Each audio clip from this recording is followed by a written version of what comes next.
I was so sick that a priest came into my room and read me my last rites. I mean, it was as frightening as you could imagine it would be. Hey, I go by knowledge, and I done tour the world. And the more I see, the more questions I got. But things are getting crazier. Misinformation is everywhere. So I'm on a mission to find the best minds with answers on how we fix it. It's time to drop some knowledge. Let's go. The following is a conversation with one of the most important doctors on the planet. When I get to the end of this, you'll understand why.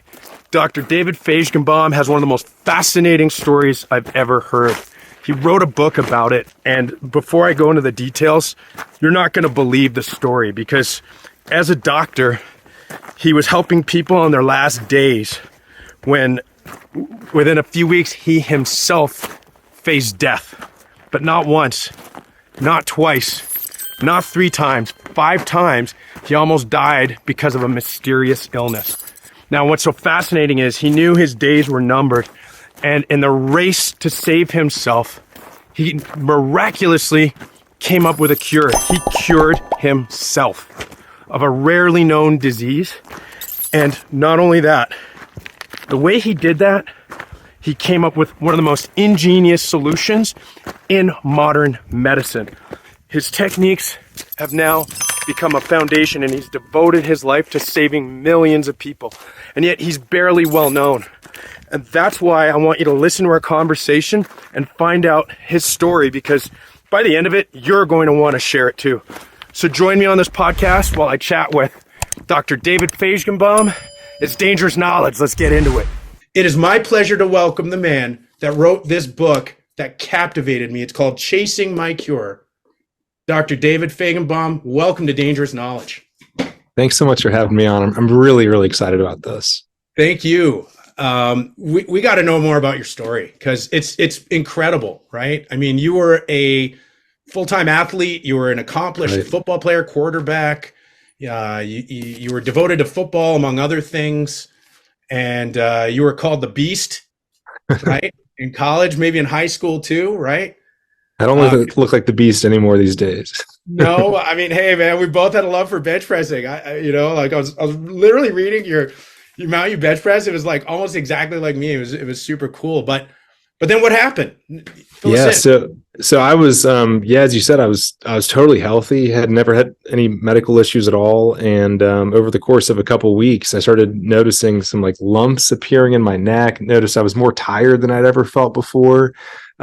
Just felt really sick. I didn't know what it was. I actually told my roommates, I said, I don't know what's going on, but I think I'm going to die. And it was like such a strange thing for like a healthy 25-year-old person to say. And I'm like, not a dramatic person by any means. And so, but over the course of the next couple of weeks, my liver, my kidneys, my bone marrow, my heart, and my lungs all just started shutting down.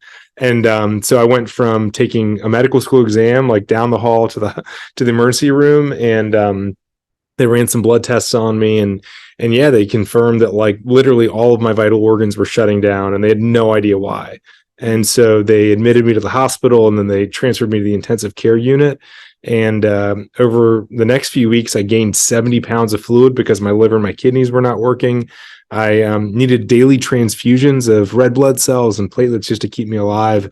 And I just drifted in and out of consciousness, hoping and praying that someone would make the diagnosis of me. And it was frightening. I mean, as you shared at the beginning, I was so sick that in November of 2010, a priest came into my room and read me my last rites. I mean, it was as frightening as you could imagine it would be, to know that the doctors said this is it, and the priest came in and my family came in to say their final goodbyes. But obviously I'm here today, and I'm thankful to be here today. But I'm really also on a mission to share the lessons I've learned from nearly dying 5 times through Chasing My Cure and through spreading the word through podcasts like this, but also to save more cures, or to save more patients and chase more cures for more patients. I want to add an aside here. You had such a great sense of humor in it all. There's a part in your book where your dad was wheeling you around, right? And what happened? Tell the story. Yeah, so this is like 6 months. I know exactly what you're talking about because it's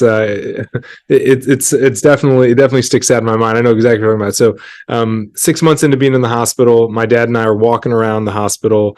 It's New Year's Eve of 2010.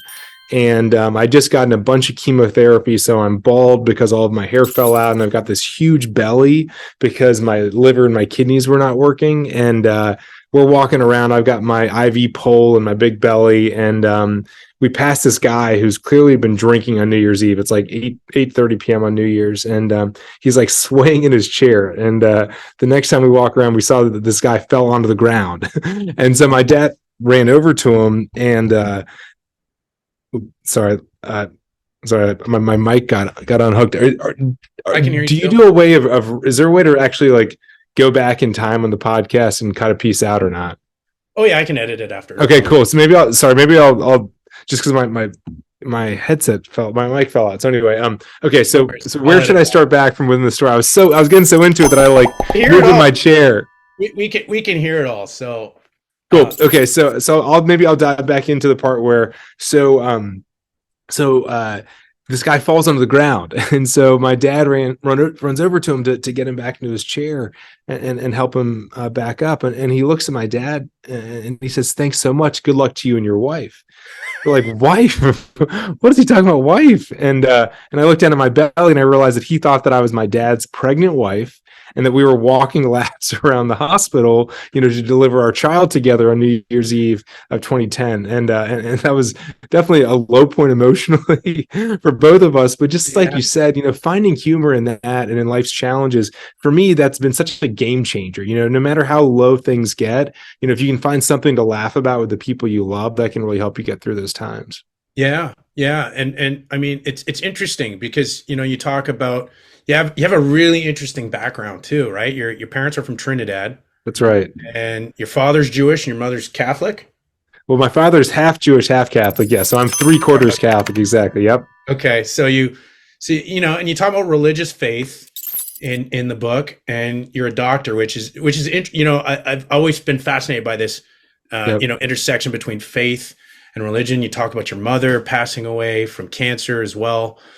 Now, you had all these influences in you. And so how did you find it within you to keep going? Because I mean, every doctor, first, you didn't even know what you had. Exactly. And so that was your first massive hurdle, but you had your scientific training. Did you find it as a barrier? Because, you talk about that challenge in the book where, the doctors were like, hey man, basically greater men have tried to do what you're doing, and just let the doctors be the doctors and you be the patient. I'm glad you set up the question by mentioning my family and my background, because I think that had such a huge impact on my ability to keep fighting. As I wrote about in the book, my mom was the most incredible person in the world, and she was so strong, and the way that she battled cancer just a few years before basically gave me a blueprint as I was, battling my disease, to say, well, this is how my mom did it. And this is how she fought with strength, how she fought with courage, and grit. And so, so much of the way I battled was informed by how my family, supported me previously, and also while I was sick. But I also basically, as I look back on my journey, I think that, and there's sort of a few really key components that helped me to keep fighting when I was at my lowest points. And I should mention that, 6 months in the ICU, really on the brink of death throughout that entire time, and just in unbearable pain. I mean, every breath, every movement hurt so badly because basically the fluid was everywhere, and it basically expanded the sacs and the lining around my lungs and my heart and abdomen. It was just horrible. So how did I get through that? Well, first off, if someone had told me on the first day of that David, you're going to be experiencing this for the next 6 months, And when you finally get better, it's going to keep coming back for months at a time. There's no way I would have had the mental strength to be like, bring it on. I would have been like, all right, I'm done. I can't do this for 6 months and then over and over again. So I think the first lesson I learned is that it's a cliche, but this concept of like 1 day at a time or 1 hour at a time actually really helped me, because I wasn't thinking to myself at the beginning, okay, I can endure this for 6 months. Like, let's go. It was like, I can endure this for the next hour, and then maybe for the next day, and then tomorrow let's reevaluate. Right. And so, I think that was part of it. That mentality of like 1 day at a time was essential, but I think there were 3 other pieces to it. So first off, it was that I had a vision for my future. So, and that vision was that I wanted to have a family one day with Caitlin. I wanted to marry her. I wanted to have a family, and I wanted to search for drugs for cancer patients like my mom. I promised my mom I would do that. And so, these were 2 things that were driving me. So no matter what you're going through in your life, you got to have a vision for what you're working towards. Whatever the challenge is now, you got to be working towards something bigger. So that was I just want to stop. I love the word vision. Yep. Because I think I could see it. Yeah. It's more about a vision. Everybody talks about these goals. And to me, the problem with goals is they're almost too specific. It's like a vision is a way forward where, you got your wife or the potential wife at the time and kids.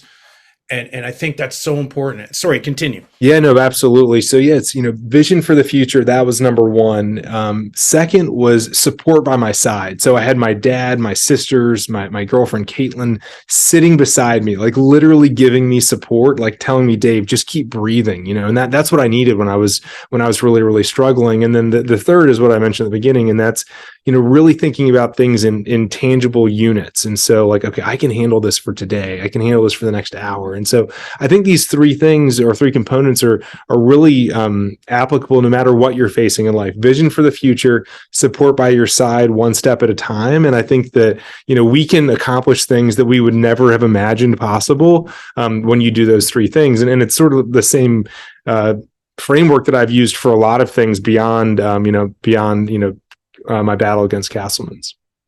Yeah. And you had to go through that 5 times. You almost died 5 times. I mean, at one point, did you say to yourself, this is never going to end? I mean, and I mean, you talk about this vision, and then, it's interesting because you talk about something, probably the only thing that I sort of disagree with is you said you're not supposed to anthropomorphize. Did I say that right? Yeah. Which is, turning, something abstract into a person. Yep. But I think you did the right thing. And I think that, we can get into that. But when you do that, you create an enemy. Yes. And it harnesses your faculties at a greater extent. It sort of harmonizes your brain into a goal, because we have our limbic system, we have our cerebral systems. And when you can create that enemy, it gets your limbic system, it gets your cerebral system involved, and that can harness an even greater part of you, I think. Absolutely. Oh, I totally agree. I think that, there's nothing in life like a nemesis, right? And when you have a nemesis, which in my case is, Castleman disease, I could focus everything on fighting that. And so, and I thought about it in a few ways. One is like fighting the Castleman disease inside of me, but then also fighting the disease more broadly. And so, one is like, can I survive this battle right now? But if I want to win the war, then I need to understand how Castleman disease works and what treatments exist. I got to work with doctors and researchers. I got to work with patients. And so it really became like sort of a 2-front battle. First, just battle for survival, just, make it through this battle way you can think about the bigger war. So I love what you said here. Now, here's another part I love about your book. I love your book for so many reasons. One of them, and what's so interesting, it was written pre-COVID. That's right. I wish people that were going through the pandemic would have been recommended this book, because it literally would have really helped a lot of people who got into anti-vax and anti-science. Yeah. And the reason I like it so much is it really is a hybrid. It's, what I took from this book, and I'm a very pro-science, pro-medicine guy, it shows how messy it is. Totally. But it also shows how much you need to know. Yeah. You also, you explain the immune system, the cancer, and how complex it is. And I love the analogy with the armies. Yeah. And if just one thing gets out of sync, then it messes up the whole war. And you got to get this right in order to get that right. And I think that would have dispelled a tremendous amount of these detractors. Yeah. And just by reading this book, I think, before we start recording, I was talking about my previous guest who actually, pioneered the science in pre-bunking. And that would have done that, because it really showed, and maybe that, when I read the book, sort of back when I did, sort of prepared me. Because I would listen to these people and I'd be like, they're Googling and stuff, but they don't have the background to really understand this stuff deeply. Like what little I know. I mean, I read books by doctors. I read books by scientists. And one of the things I know is I still don't know is even close to what they know. So I can give at best educated guesses. And I love having experts for friends. I have a neuroscientist friend at Stanford. I've got you now that I can look back on and go, hey, okay, I got a hunch, but the problem is when we're surrounded by misinformation or half correct information, that's almost even more dangerous, because you might be partially right? So in fact, that's kind of what you went through, right? Like you actually went through a very iterative process in trying to find your cure. Can you tell us about it? Like, absolutely. And I think that, just a general comment about what you're saying is that there is so much work that has been done that helps us to know the human body the way that we know it now. But the point that I get across in the book is that there's still so much more to be learned. And so, what that means is it means that we need to be humble about, how much we know, what we do know, what we don't know as a medical community. But it also means that we need to build upon, the centuries worth of research and work that's gotten us to where we are. And so it can't just be, because the medical community doesn't know everything, that means I'm not going to trust anything. Exactly. And vice versa. Because the medical community knows something, we can't just trust everything, right? It's like, it's nuance. You've got to be thoughtful. And I think there's a huge opportunity there, because there are a tremendous, most anti-vaxxers. I had one interestingly tell me something, and she said, the reason I'm so anti this is because I actually believe in vaccinations. I just don't believe in this one. Yep. And so I don't want people to be anti-vax because of this one. And the government is talking about it like it's the, do you know what I mean? And I thought that was an interesting, and that kind of made me think. And I think that it starts by educating the public and even making them aware that, it is a little bit messy, and that's okay. That doesn't mean, this guy here is right. Exactly. It just means that we're trying to figure this out. And when we treat it like, hey, I love what the Portuguese government did.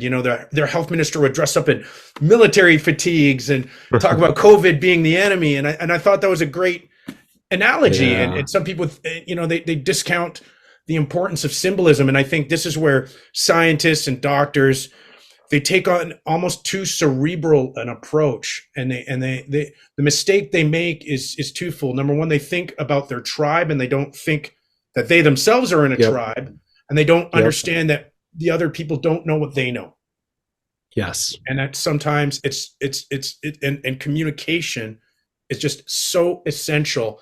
And sometimes that means not always being cerebral. Sometimes it means, anthropomorphizing. Yeah, I agree. And I think that, getting across sort of the grayness here. I mean, for example, I'm certainly pro-vaccine, but I took some time to really understand whether it made sense. And I decided it did make sense, and I got the vaccine. But I think the point is that I think in medicine, we sometimes just say like, everyone should do this. And if you don't do this, you're wrong and you're silly and, you're stupid or something like that. But I think we should recognize that, like, there are things to consider. There are, there's nuance to the world, and this is a newer vaccine technology. And so, yes, while maybe it would be a no-brainer to use an old vaccine technology that's been around for 50 years, you have to appreciate why someone might be, more hesitant with a newer technology. And so, yes, I think that, we as a medical community, and thanks to, opportunities like this to share with more people, I think need to get across, humility that like we don't know everything. But even though we don't know everything, I still made the decision that I wanted the vaccine, and so did as well. And so I think that we really need to get across the grayness in the world. I totally agree. And I think we learned a lot from that. And now we're in a position where I almost think there is some backpedaling that's needed on some things, and that's hard to do because you've got these opportunists, you've got these grifters that are going to exploit that as much as they can. Yeah. And I think the best way to do it is I keep coming back to your book because it's such an excellent hybrid of that. You know what I mean?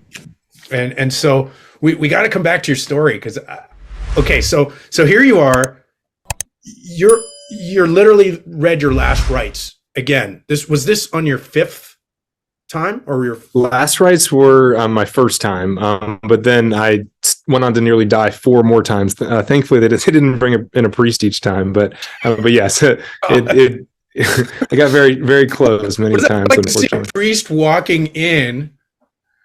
Oh man, crazy. I mean, that moment, I remember, I was so sick that I didn't have crystal clear memories, but I do remember sort of like seeing the priest and knowing what that meant and being like, all right, this is it, crazy. I remember my older sister almost passed away in a skiing accident.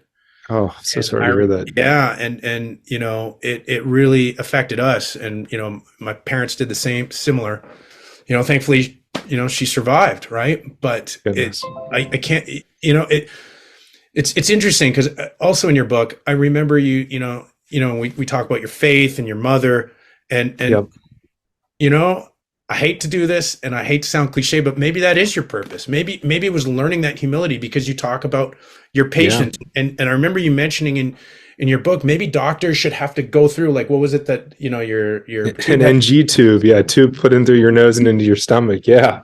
Yeah. And maybe if we had that empathy through that, it would help so much more because we've got these experiences that only happen on a hierarchical level.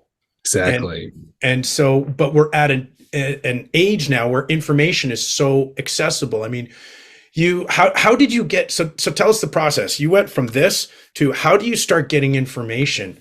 You had that doctor in Little Rock, right? The expert. So You had to find out what you had first, right? Exactly. Yeah. So step 1 was make the diagnosis. And thankfully, my doctors made the diagnosis. I have something called idiopathic multicentric Castleman disease. Basically, it's where your immune system attacks your organs for an unknown cause.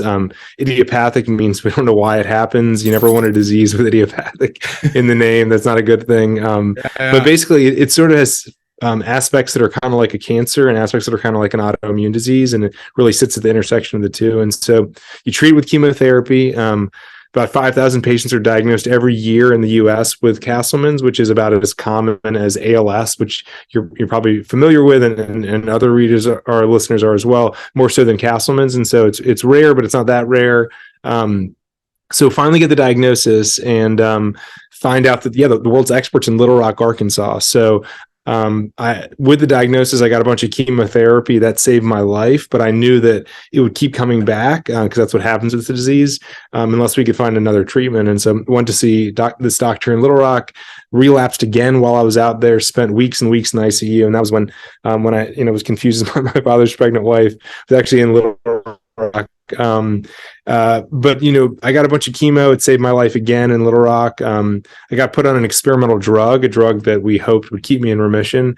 But I relapsed again a year later. I finished another year of medical school, but unfortunately, relapsed. And that relapse, so this is now my 4th time almost dying, spent another month in the ICU.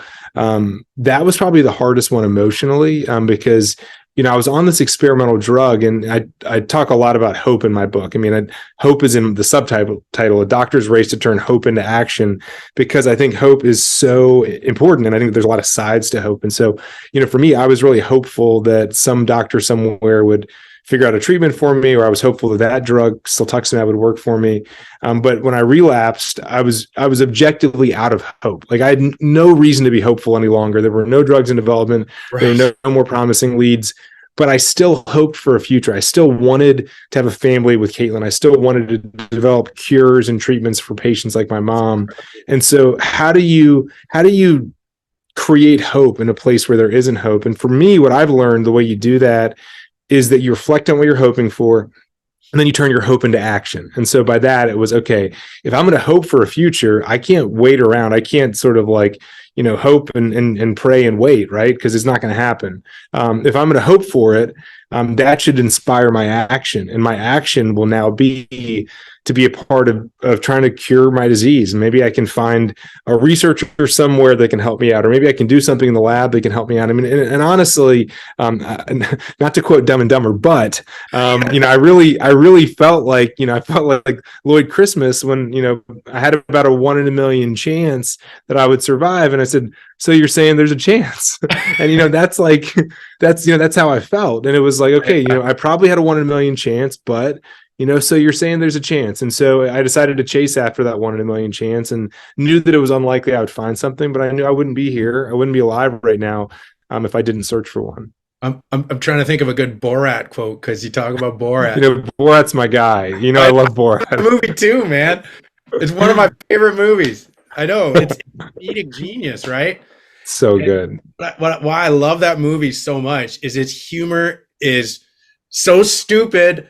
Yeah. Medium level, and then there's just absolute genius in it. That totally. A couple of layers of understanding to seeing, like, Sacha Baron Cohen is a true genius. I mean, have you heard speak outside of his characters? I have on TV. I've never seen him in person, but he's just brilliant. He really is, and his social commentary. He's such a profound thinker. He so much of reading your book, like, you talk about bench pressing, and I love bench pressing growing up, and I the way you were into football, I was a boxer, and I grew up playing hockey. Wow. But, so here you are, you ran out of hope, you were on this string, and what enabled you to discover that? Because I thought that was very interesting. And I think that's led to your foundation now, right? So that's right. What was that?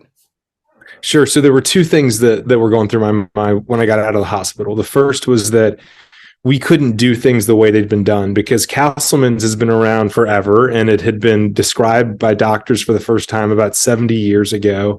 And even still, no one had any clue about the disease. So it was like, okay, if doctors have been searching for clues for this disease for 70 years and we don't know anything, maybe we can't just do what all the doctors have been doing beforehand to get to where we are right now. So, right. So step one was, let's take a different approach. So, and that approach would be to actually bring together patients, physicians, researchers all together in one place, virtually online, but also in person, to determine what research should be done, let the community say what should be done, then go out and recruit the best people in the world to actually do the work, which is actually quite different from the way research is usually done. And so that was one. Let's get us together. Let's come up with a plan, and let's just execute that plan. And second, I knew that I didn't have time or the resources to develop a new drug from scratch. It can take over $1 billion in 10 years to make a new drug. I didn't have that kind of money, and certainly didn't have that kind of time, right? And so if I wanted to survive, I thought my only path forward would be to figure out what is going wrong in me, and then figure out, is there a drug that's already approved for something else that was made maybe for another disease that could actually fix that problem we found out in me? Because what I've learned over the course of my medical training, and what I knew back by then, was that when we make a drug for diabetes, the drug doesn't target diabetes. The drug targets blood sugar, which is a part of diabetes, right? And so, when you develop a drug, you develop it to target something, a protein in the body, a gene, a cell type, a signaling pathway in the body. That cell type or signaling pathway might be important in diabetes. It also might be important in Castleman disease. And so the point here is that if you can figure out what's wrong in my case, then maybe I could see if there's a drug for something else that can hit that thing. And I didn't care what that drug was made for. Right. And there's some good examples of this. And the one I like to talk about is Viagra. So everyone knows, what Viagra is used for primarily. But it actually is also a life-saving drug for kids that have this rare lung disease called pulmonary arterial hypertension. Like, it saves their lives. They were dying in their early teens. Now they live full lives. Same thing with a disease called systemic sclerosis, right? It's amazing, right? Like, It was not made. We know it was not made for systemic sclerosis. We know what it was made for, but It is so helpful in this lung disease. It saves their life. And there's many other examples. A drug called tocilizumab was actually made for Castleman disease. It's the first drug you get if you're admitted to the ICU for COVID. And there's many more examples like this. And so I knew that there was precedent for it. But I was like, okay, I got to figure out what's going wrong in me. So built this organization called the Castleman Disease Collaborative Network to really crowdsource and drive forward the science. Started conducting lab research to try to figure out what was happening in my immune system. I actually had never worked in a lab before, so I was sort of teaching myself on the go, but I was a medical student. So I had the opportunity where I could actually do that, right? I was very fortunate. And so I made a lot of progress over the course of the next year. And then I relapsed again without having a solution yet. I mean, I've been working my tail off. I was working on this stuff like I used to, train for football. It's like all day, every day. Still didn't have a solution.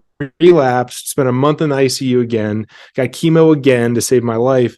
And at that stage, I'd gotten engaged to Caitlin, to my girlfriend who'd been by my side throughout this whole illness. And we wanted to make it to our wedding date, May 24th, 2014. As an aside, I knew I wasn't going to make. I was going to say just one thing about that. You got the date wrong. You were off by a day because my birthday is May 23rd. Nice. We went with the 24th. We should have gone with the 23rd. So May 24th, 2014. We had the date in mind. It's on the calendar, but I knew I wasn't going to make it unless I could find a drug that could keep my disease in remission. And so I'd actually been storing blood samples on myself in the weeks leading up to that relapse. So like literally blood samples in the freezer, not my freezer at home, in the freezer in the lab, storing these samples. And when I got out of the hospital, I went right to the lab and started doing experiments to see if we could figure out what the hell is going wrong. Why am I getting so sick? Why is my immune system attacking my organs? And over the course of a few weeks, I uncovered that a part of the immune system, it's called the mTOR pathway, which is really important for immune cells to communicate with one another. It was turned into overdrive. And, knowing that didn't mean that blocking it would fix my disease, but it was an idea. It was a hunch. It was a hypothesis. Okay, if this thing is turned into overdrive, almost like, to think about, another analogy would be that like mTOR is sort of the communication line, or like the walkie-talkie in your immune system. So immune cells can talk to one another. And imagine if instead of it turning on when you need to communicate and turning off when you don't, imagine if it's just constantly on and constantly blaring the wrong messages. So the whole immune system is going out of control. The communication line is turned into overdrive. And so the best part about this is that there's a drug that's really good at blocking mTOR. It was developed for kidney transplantation, because if you get a kidney transplant, your immune cells are going to go to the new kidney and they're going to start communicating with one another, and they're going to say, kill the kidney, because that's not my kidney. It's someone else's kidney, right? So in our case, I decided to start trying this mTOR inhibitor, not because I had a transplant, but because the same communication line that immune cells use to destroy organs is the same communication line they use to destroy healthy tissue, in cases like Castleman's. And so we started testing it on me, and it's been over 9 years that I've been in remission, doing great on this drug. I mean, I never could have imagined it. I'm 1 in a million is exactly what I thought the likelihood was. And here I am, like, talking to you today, getting a chance to get to know you. And it's just amazing. Man, I'm like, literally, sounds weird. I'm always getting teary-eyed. It's so crazy. And has this helped other people?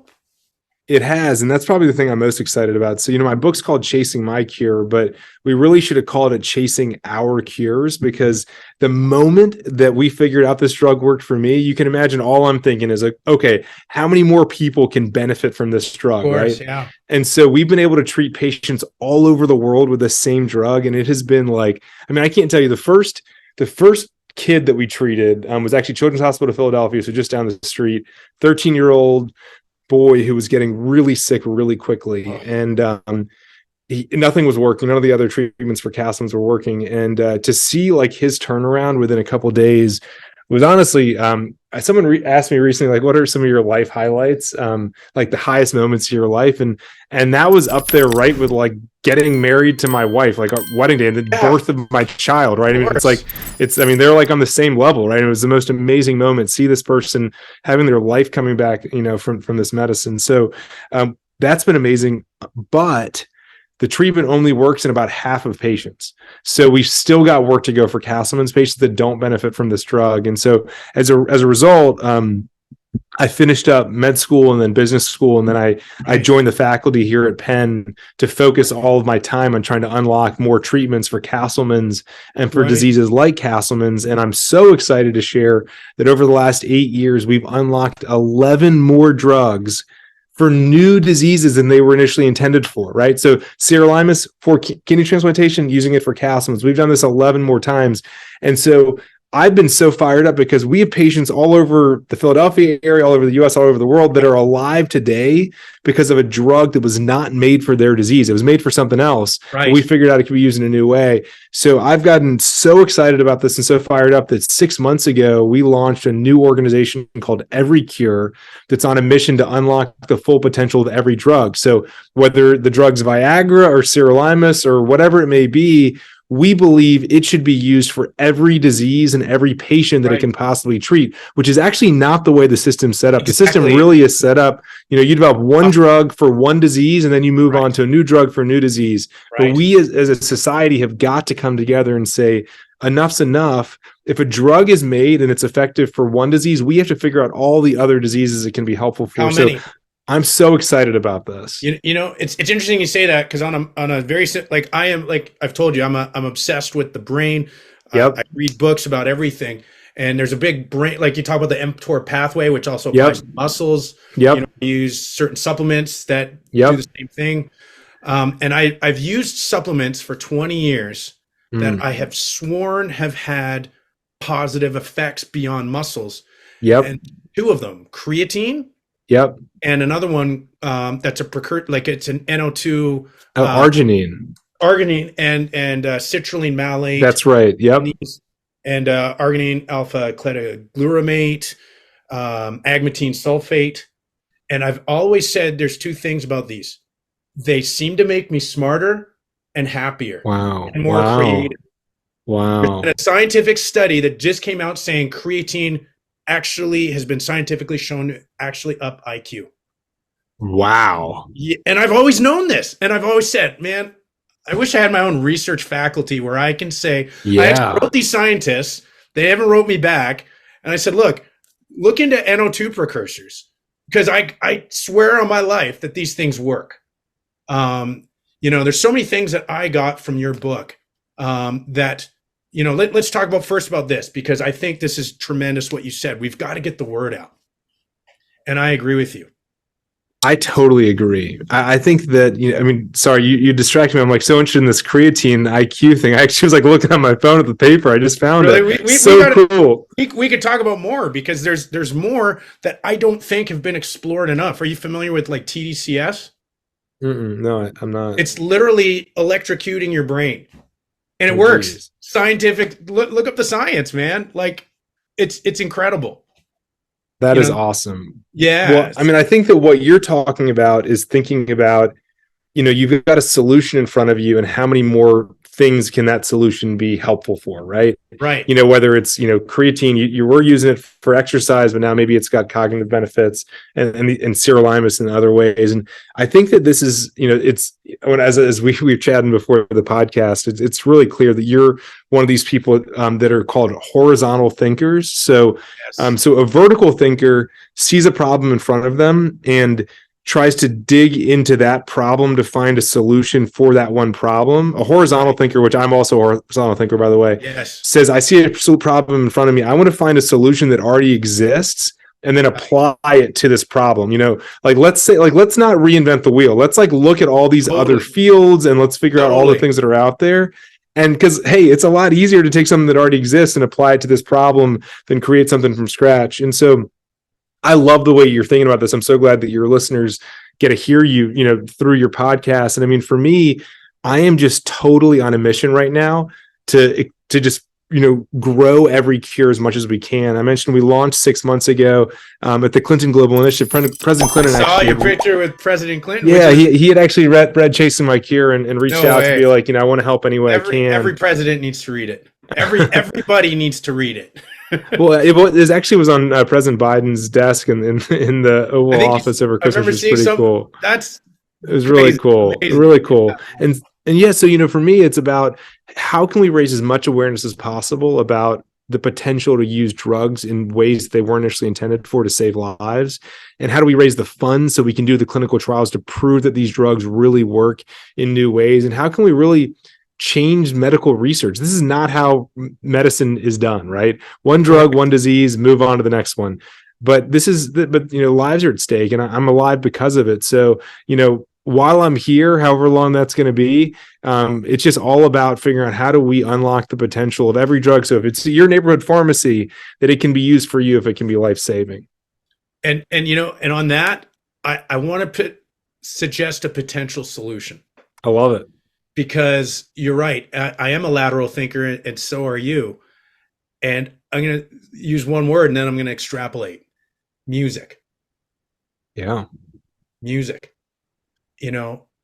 I have been on a mission like you with music. I started out as a DJ into hip hop. I was about keeping it real. Mm-hmm. That I've evolved over time myself, and in doing these big stadiums and arenas in Europe, I would go into these countries where I've never been before, and I'm like, how do I connect with the people of Poland?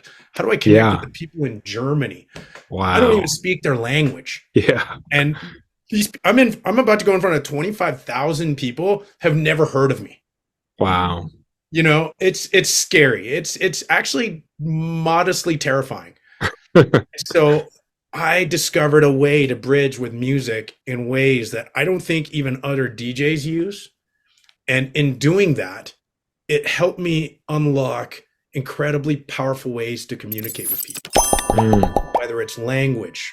The beauty of music, it engages our brain. We don't know of any other medium that engages our brain as powerfully and as holistically as music. And I've done tremendous research, and there's incredible scientists that are studying music. And I really think all these scientists need to think laterally. They need to come together and say, hey, this is where we need to get this word about science. Now, I also, like you, my background's actually economics. I went to school for money and banking.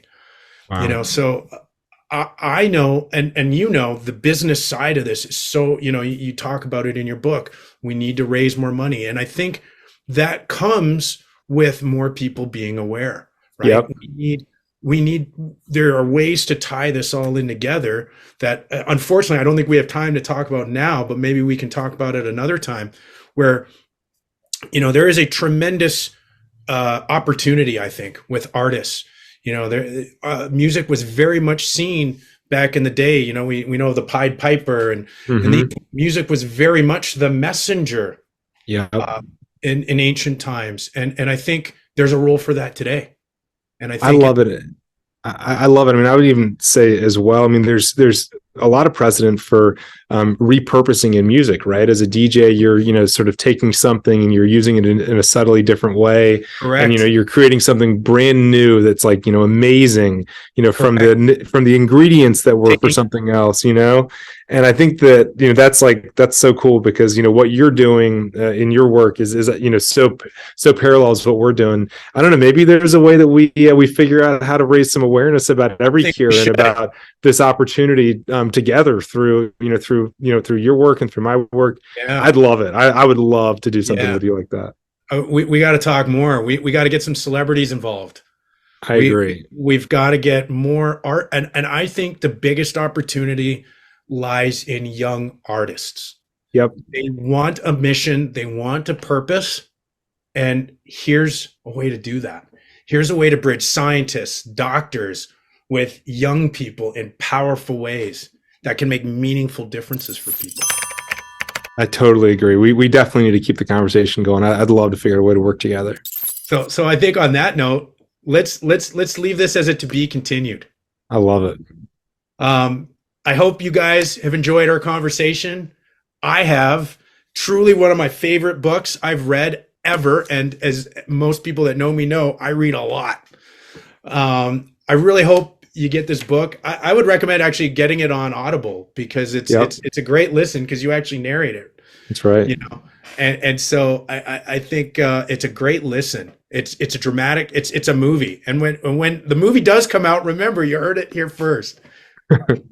Well, thanks so much for having me on. Like I said earlier, this mission is so important, both to unlock cures for you and for people that you love that are sitting at the pharmacy shelf, but also to share some of these lessons. Because, like I said earlier, I'm not supposed to be here. And as long as I'm here, I want to do everything I can to share these lessons I've learned about living and life and hope. And I so appreciate you giving me the opportunity to get to know you today and to share with your listeners. This has been awesome. So cool. I can't wait to get this out there.